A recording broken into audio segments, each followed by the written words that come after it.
हमरा स्कूल में नाम दी लिखाई पिया, आइल बा जुलाई पिया ना। हमरा स्कूल में नाम दी लिखाई पिया, आइल बा जुलाई पिया ना। हम गईनी स्कूल घर में कॉपिया गईनी भूल, हम गईनी स्कूल घर में कॉपिया गईनी भूल।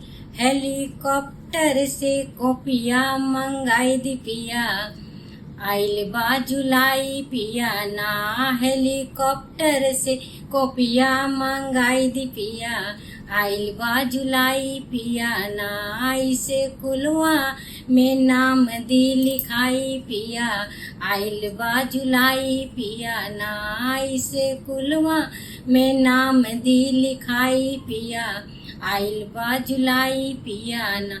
हम गईनी स्कूल बुकवा घर में गईनी भूल, हम गईनी स्कूल बुकवा घर में गईनी भूल।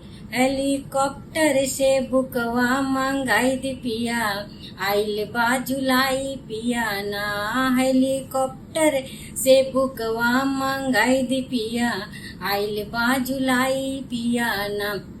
हम गईनी स्कूल घर में टिफिन गईनी भूल, हम गईनी स्कूल घर में टिफिन गईनी भूल।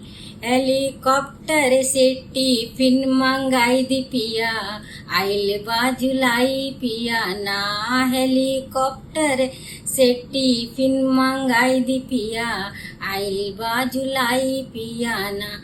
हमरे स्कूल में एडमिशन कराई दी पिया, आइल बा जुलाई पिया ना।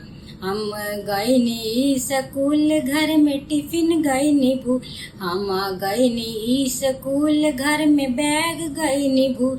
हेलीकॉप्टर से बेगवा मंगाई दी पिया, आइल बा जुलाई पिया ना। हेलीकॉप्टर से बेगवा मंगाई दी पिया, आइल बा जुलाई पिया ना।